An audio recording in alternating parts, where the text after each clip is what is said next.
A Copa é uma grande oportunidade para o país, para mostrar o Brasil para fora, para atrair turista para esse país, né? E, evidentemente, para movimentar a economia também, né? Porque em 2008, quando começou aquela onda da crise, e o Lula foi para a televisão dizer, não, olha, tem essa crise mundial, de alguma forma a gente vai ser afetado, mas a gente não pode, né, baixar a cabeça, vai ter um Natal aí, vamos comprar um presentinho para o filho. O Lula deu uma grande lição. A economia, ela não é feita principalmente de números. A economia é feita de gente, né? Gente que sai de casa para trabalhar, para assistir um jogo de futebol, para namorar, para ir na igreja, né? Gente que tem valores, que tem sonhos, que precisa se alimentar, mas também quer cultura, né? Quer lazer. Então, eu não tenho dúvida que a gente tem que fazer um grande esforço para levantar o astral e fazer com que essa Copa seja realmente uma grande oportunidade para o Brasil crescer e avançar nesse processo. E esse tema em particular aqui sobre Copa e sobre esporte, ele é bastante especial. Vocês que são novos, serão os futuros comandantes do Partido dos Trabalhadores, que estarão aí nos parlamentos, no Poder Executivo. Queria chamar a atenção do seguinte: o PT foi criado dentro de uma doutrina, vamos dizer assim, dentro de uma ótica de muita rejeição ao esporte, por causa do uso do esporte pela política, pela ditadura, sobretudo na Copa de 70. E nós, como os dois pilares principais que criaram o PT foi a Igreja Católica, a Comunidade Eclesial de Base, que é a minha origem, o sindicalismo de luta do ABC, encabeçado pelo Lula, a gente só aprendeu a fazer campanha nos movimentos sociais e nas portas de fábricas. Isso há 30 anos atrás, 35, 40 anos atrás. Essa turma que está aí dos 20 anos, 23 anos, 30 anos, não viveu essa época. E tinha uma mentalidade dentro do PT que o esporte era o ópio do povo, o esporte era para dominar o povo, o esporte era para deixar as pessoas alienadas, e por isso tinha uma rejeição muito grande dentro do PT, e tem até hoje, ainda na prática, na construção de políticas esportivas, de política do esporte dentro do PT. Não é diferente de outras áreas, né, que a maioria dos políticos, e às vezes até dentro do PT, a gente quer fazer política com o esporte e não faz política para o esporte. Então, esse é um dos grandes erros. Tradicionalmente, a direita acaba usando o esporte para fazer política e nunca fez política para o esporte. São pouquíssimos programas esportivos nas prefeituras, estados e até do governo federal, que vem ganhando corpo depois do Lula, no Brasil. Então, fazer esse debate aqui é mais do que discutir se tem que ter Copa ou não, por que tem que ter Copa. É sensibilizar os futuros dirigentes do PT, os atuais dirigentes. Aqui tem dirigente do PT, está aqui o Valverde, que é presidente do PT de Mogi, deve ter vários presidentes do PT municipais, vice-presidente, gente da executiva, para a gente chamar esse debate com um pouco mais de reflexão. E é por tudo isso que a gente acaba também apanhando um pouco nessa questão da Copa no Brasil. Nós estamos perdendo o debate no Brasil. Uma boa parte é por culpa nossa do PT, porque se a militância do PT, da CUT, tivesse uma outra visão, se a direção do PT tivesse uma outra visão, possivelmente estaria ganhando o debate com mais facilidade da mídia irresponsável, que pega alguns itens e fica detonando a Copa do Mundo no Brasil. Tem vários motivos para defender a Copa do Mundo aqui. Primeiro, que o futebol é um patrimônio cultural nosso, do povo brasileiro. E é o patrimônio cultural nosso, é o principal cartão de visita do Brasil para o mundo afora. Eu não fiz muitas viagens pelo mundo até agora, o Andrés acredito que também não, mas já fez algumas, não somos tão viajados assim, acho que o Sidão também não, e até pela idade aqui do plenário também não, mas das poucas viagens que eu fiz pelo mundo afora, a gente percebe o quanto é importante a camisa verde e amarelo para o povo brasileiro. Nós temos algumas grandes marcas. É o futebol, a música, a gastronomia, o nosso café, que é muito reconhecido Pelo mundo, nós já chegamos a produzir 50% da produção do café no mundo. Hoje produzimos 30%. Mas em qualquer lugar que você esteja no planeta, quer seja num país em guerra, quer seja num país de vida tranquila, qualquer dessas ilhas da Europa, se você estiver com a camisa brasileira, com a camisa da seleção brasileira, será estendido o tapete vermelho para você. Então, isso não tem... A gente não conseguiu ainda. Acho que com o advento da Copa do Mundo e das Olimpíadas, os brasileiros começam a ter dimensão real do que significa isso para nós. Bom, se tem todo esse valor cultural, patrimonial, por que não discutir também a dimensão econômica disso? Coisa que nós começamos a discutir isso a partir de agora, e depois o Andrés pode falar disso com mais propriedade, que está aí coordenando o estádio da abertura da Copa. Olha, o esporte ele é um PIB tão forte quanto o PIB da indústria automobilística. Ele gera tanto emprego e bons empregos quanto gera a indústria automobilística. Ele depende, às vezes aqui no Brasil, pelas crises que nós vivemos, menos do Estado brasileiro do que dependeu a indústria automobilística. Ou cada crise que teve de desemprego no Brasil, todos os governos, inclusive o nosso, foi lá e desonerou a cadeia produtiva da indústria automobilística para gerar emprego. Não é isso? Só na gestão Dilma e Lula, nós chegamos a desonerar uns 30 bilhões de reais da indústria automobilística para manter os empregos, que é importante. Não estou aqui criticando isso, mas estou constatando. Agora, quando a gente faz um estádio com dinheiro público, o caso do Maracanã, do Mineirão, a mídia, aqueles que querem interpretar contra o esporte, está dizendo que a gente está jogando dinheiro fora e que não devia ter investido naquele equipamento esportivo.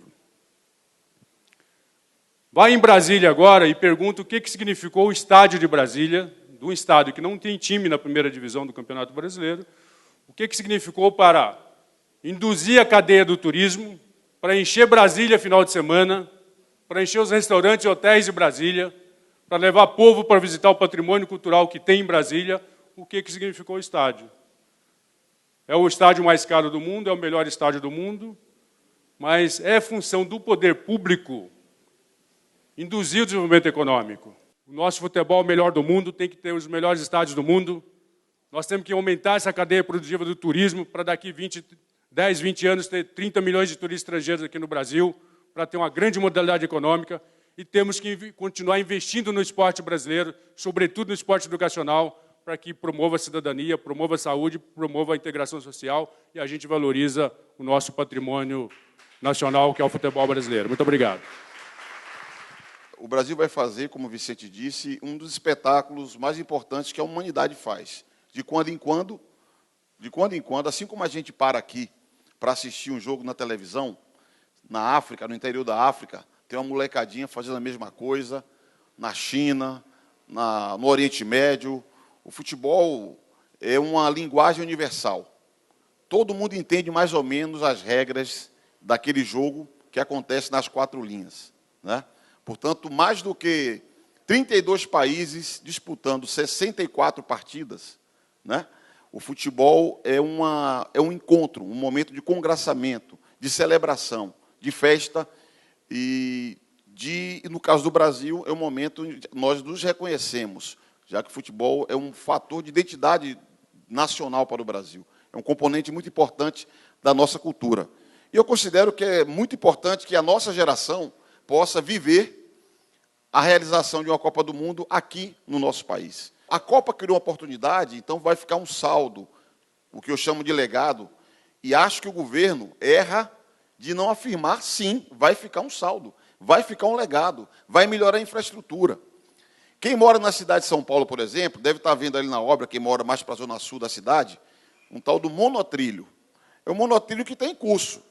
Se o governo tucano de São Paulo fosse mais eficiente, já era para estar pronto, certo? Já era para estar pronto, que há muito tempo foi autorizado para fazer aquela obra. Aquele monotrilho vai interligar o aeroporto de Congonhas ao sistema de metrôs e ao sistema de trens. Vai ser, depois de muito tempo, integrado o principal aeroporto de passageiros do Brasil com trem e metrô. e ônibus, por conseguinte, já que tem integração de metrô e de trem com o sistema de ônibus da cidade de São Paulo. Isso já era para ser feito. Vai ser, sim, um legado da Copa. Por isso que eu acho que o governo tem que afirmar. Estou dando exemplo de São Paulo, que é a cidade que eu moro, poderia falar de uma série de outros exemplos em outras cidades, de melhoria de portos, de terminal de passageiros de portos, e o turismo, como falou muito bem aqui o Vicente, precisa de aeroportos e de portos. Mesmo na zona leste de São Paulo, você vai ter incremento nos trens, no metrô, algumas alças de acesso para vias importantes da cidade, que, sinceramente, para o estádio do Itaquera funcional, do Corinthians, não precisava ter, mas vai ser um saldo que vai ficar para esses locais. Portanto, eu diria que é uma grande oportunidade que o Brasil tem.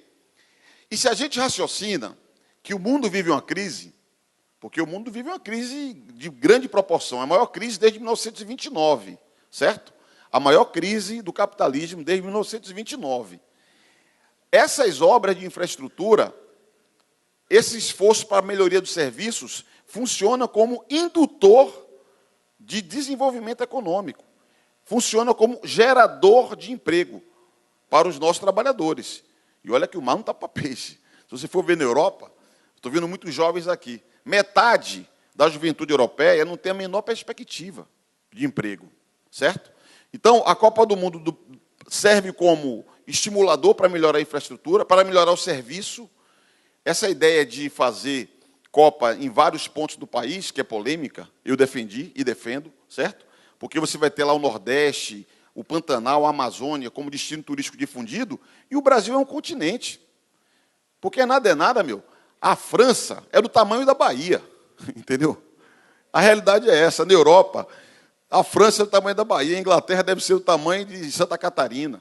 O Brasil é desse tamanho, é um continente, então tem que ter Copa assim em São Paulo, no Rio, na Bahia, em Pernambuco, no Mato Grosso. Tem que ter Copa no Brasil inteiro. Porque, no fundo, quem fala contra a Copa nos lugares mais distantes de São Paulo, mas que também é Brasil, tem uma concepção elitista. É o mesmo pensamento de quem acha que a Copa tinha que ser só na Europa, de preferência, para ele pegar o avião e ir lá para a Europa passear, certo? A Copa vai ser no Brasil, porque o Brasil quis fazer. O Brasil não era obrigado a aceitar fazer a Copa do Mundo aqui. O Brasil quis fazer, porque viu que isso aí é uma oportunidade para nós. E não adianta o cara ficar fazendo beicinho, torcendo contra, e não adianta também querer misturar uma coisa com a outra, porque nós ganhamos a eleição no Brasil, foi em 2002. Não sei se vocês lembram. É muito jovem, a turma nem deve ter visto essa Copa, viu, André? O Brasil foi campeão do mundo e nós dimos, foi uma surra nos tucanos aqui. Então, uma coisa é uma coisa, outra coisa é outra coisa, não dá para querer misturar essas mesmas frequências, certo? Então, eu espero que nós possamos fazer um bom Mundial, que nós possamos receber bem os mais de 3 milhões de visitantes internacionais que eu espero que venham para cá, quer dizer, 600 mil, e os 3 milhões de turistas brasileiros que vão andar pelo país. Eu espero que a gente possa fazer dessa maneira uma demonstração do que é o Brasil. Enquanto o mundo, o bicho está pegando, aqui nós temos um país diverso, original. Aqui é o lugar que senta o árabe e o judeu na mesma mesa para trocar ideia, certo? Então, eu acho que nós temos essa diversidade na formação sociocultural, na formação étnica do Brasil. É uma diferença que nós temos para mostrar para o mundo que é possível. E quem vier aqui, eu considero que vai se surpreender, vai se apaixonar pelo nosso país. E creio que o trabalho dos nossos companheiros, do governo federal, de mãos dadas com prefeituras e estados, vão produzir um grande resultado. A gente tem que torcer para que os moleques lá no campo também façam o serviço deles, certo? E a gente possa comemorar o hexacampeonato e mostrar ao mundo a nossa capacidade. Viva o Brasil! Nós somos um país em desenvolvimento, crescendo, mas somos um país humilde. Nós temos muitas dificuldades ainda. Mas vocês sabem que quem tem dificuldade, quem é mais humilde, é que cumpre todos os seus compromissos. E em 2007, quando o presidente Lula, junto com o ministro Orlando na época, e a população brasileira quis a Copa, foi assinado um monte de termos que nós brasileiros temos e vamos cumprir. Então não adianta vir agora com onda de anticopa, essas coisas, que isso é a coisa mais ridícula que tem para nós brasileiros. Outra coisa, essa porra de padrão FIFA, isso é uma das coisas mais bem inventada de uma mentira. Estamos fazendo o estádio do Corinthians, não tem padrão FIFA. A única coisa que a FIFA exige é um estádio decente, porque nós aqui no Brasil, tirando um ou dois estádios pequenos, não tínhamos estádio moderno. Até porque nossos estádios eram de 50, 60, 70 anos atrás.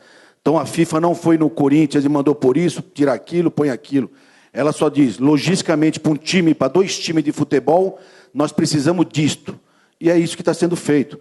Os estádios, cada um com a sua diferença, está cumprindo o padrão Brasil, como eu gosto de brincar, o padrão Zona Leste, o padrão Corinthians. Lá a FIFA não interferiu nada. A única coisa que tinha lá, e não é a FIFA, é o COL, porque nós brasileiros temos mania também, viu, vereador, de complicar o que é mais tranquilo, porque o Jerome Blatter, o Jerome Valker, esses caras malemar dão palpite, mas o nosso brasileiro, que é o COL, que começa a querer as coisas. Que tinha lá o maldito elevador do Blatter, que ele não tinha que andar 10 metros, queriam fazer o elevador, eu falei, bom, pode aterrar tudo que não vai ter elevador.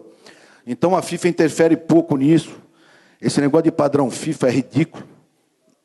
As greves, as manifestações, eu sou oriundo de sindicato, adoro passeata, adoro protesto, mas usar, ou a imprensa usar, uma Copa do Mundo para dizer de hospital, para dizer de educação, segurança, isso é obrigação do Estado. Isso nós temos que fazer reclamações e cobrar a vida toda, até quando nós achamos que está muito bom, temos que cobrar. E não pôr a Copa do Mundo, que é futebol, que é o maior meio de comunicação com a população, porque todos nós aqui, uns lê política, outros lê polícia, outros lê economia, mas esporte, todos leem. Aqui a maioria tem tendência socialista, e os grandes países, as grandes nações socialistas, o que elas mais investem são no esporte de base, no esporte de escola, no esporte de criança realmente. Eu quando vejo dizerem que se gasta muito com o esporte, isso me dá arrepio. Porque gastar com a saúde, como o ministro, o deputado, o vereador falou aqui, é obrigação. Aliás, se gastaram 300 milhões de dólares é pouco, tem que gastar mais. Isso nós temos que cobrar. Deram agora para os planos de saúde 2 bilhões de perdão de dívida, de multa, que alguém aqui foi atendido mal pelo plano de saúde. Para o futebol, estão falando em dar 3 ou 4, ou parcelar a dívida, é um estrondo nesse país, dessa imprensa hipócrita. Então, isso que a gente tem que dizer, eu não vou entrar aqui na parte política, que nem o deputado falou, a montadora, as coisas brancas, porque não vamos... Acho que todo mundo tem o direito, todos nós brasileiros temos o direito, em qualquer profissão ou qualquer segmento, de o governo ajudar. Eu fico puto quando dizem que o Corinthians ganhou o estádio.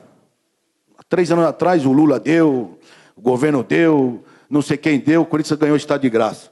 Agora eu leio na imprensa hipócrita que o Corinthians não vai ter dinheiro para pagar. Mas não era de graça? Então por que temos que pagar?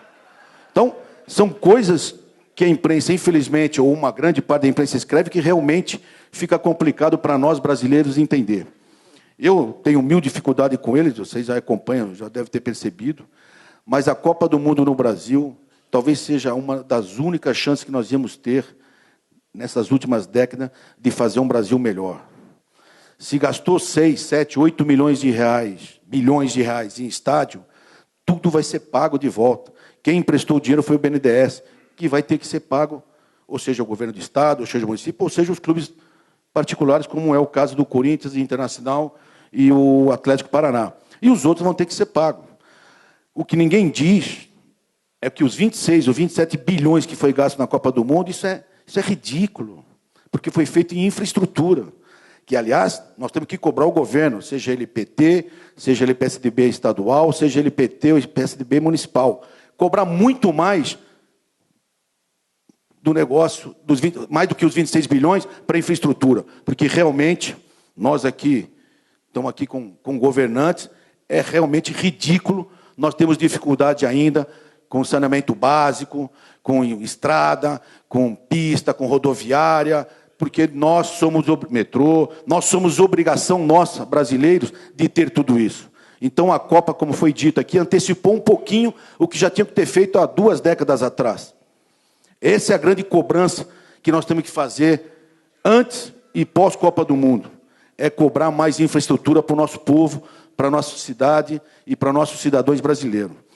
Sobre o estádio do Corinthians, o estádio do Corinthians vai custar, com juro, tudo, quase 1 bilhão. A obra em si é 895 milhões. E depois tem o juro que o BNDES atrasou 2 anos para emprestar o dinheiro, mais a overlay, mais algumas coisas, que vai dar um bi pouco. Mas o Corinthians vai pagar isso 100%. Quando eu ouço falar que, olha, estão dando dinheiro para o Corinthians, é coisa mais ridícula. Estão dando dinheiro para o futebol. Futebol é a maior paixão desse país. Então, nós temos que ajudar e cobrar. Eu falei para o deputado, falei, tem que ajudar os clubes, mas tem que punir tecnicamente. Quem não cumprir, os pagamentos tem que cair de divisão, perder ponto, porque aí vai ser cumprido. Não adianta você dar um incentivo ao futebol e o futebol daqui 5, 6 anos está com o mesmo problema.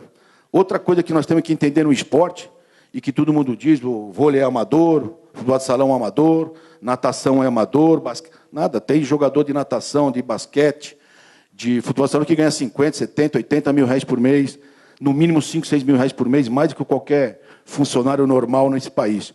Então, nós temos que fazer também lá no Congresso, viu, deputado? Uma lei para os atletas de alto rendimento, que se engloba tudo, porque hoje tem jogador de vôlei que ganha mais que muita gente no futebol. Então, tem que ter uma mudança muito drástica no esporte brasileiro. Nós temos que incentivar o esporte brasileiro na base, na escola, para nós não termos essas crianças no crack, que hoje é o mal da humanidade e é o mal do nosso país, é esse maldito crack.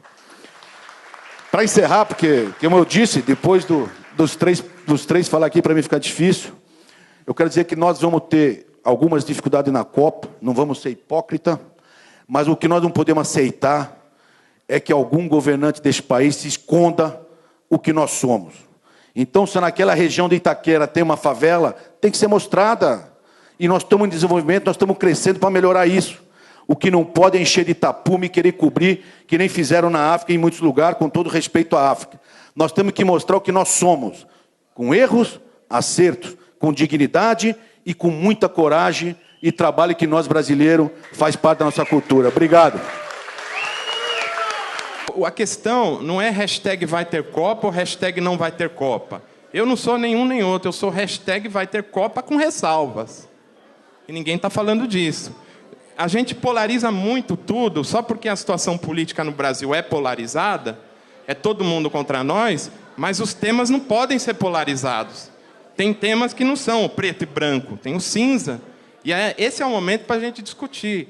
Pós-Copa, como legado, a construção de um grande projeto para o povo brasileiro poder conhecer o Brasil, poder viajar e ver toda essa beleza, toda essa maravilha que a gente tem aqui.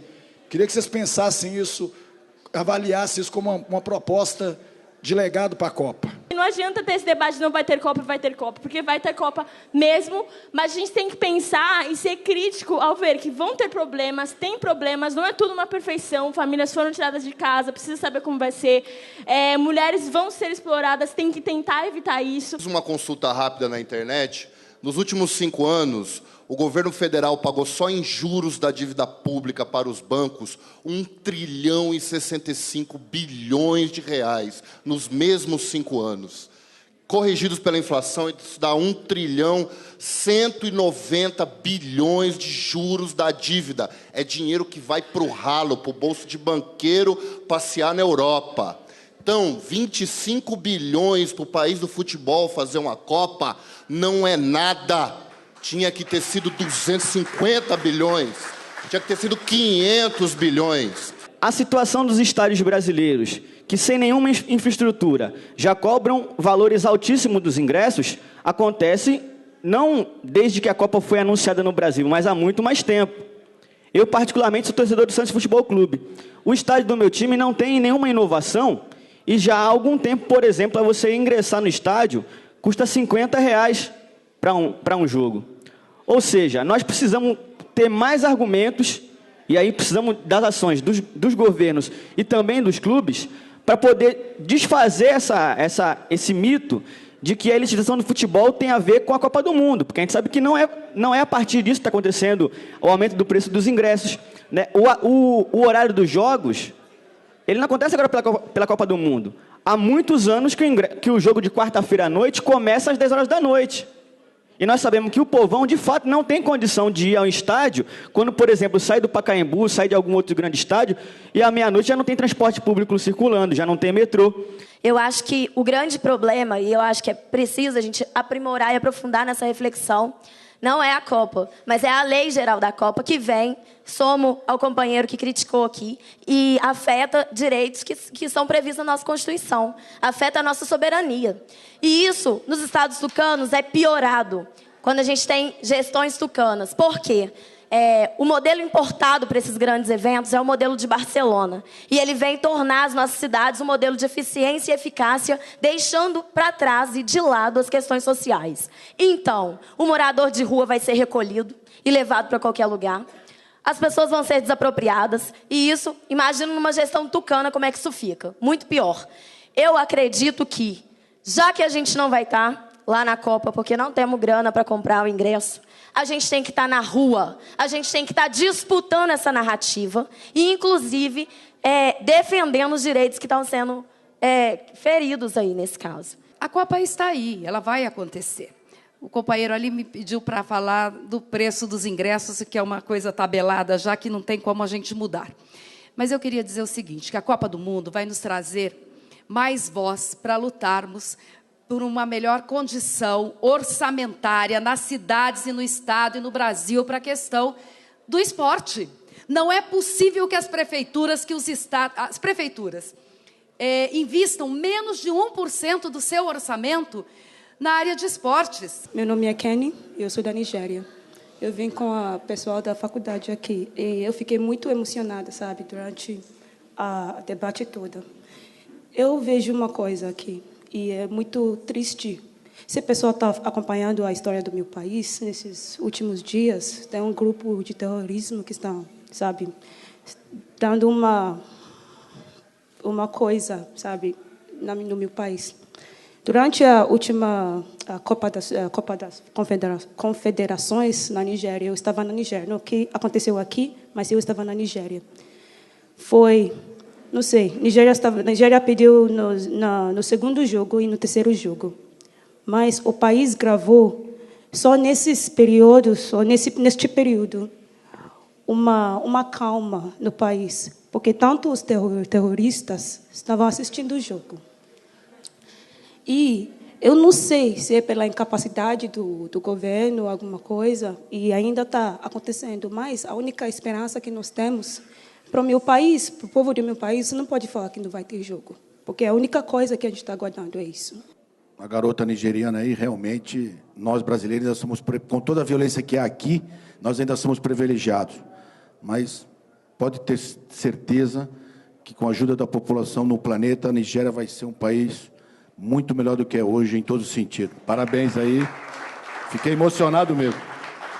Ninguém brigou mais com a FIFA do que eu aí no estádio, mas a FIFA, ela tem uma regra para todos. Um dos problemas que nós brasileiros estamos pagando é que a Inglaterra e os Estados Unidos queriam a Copa.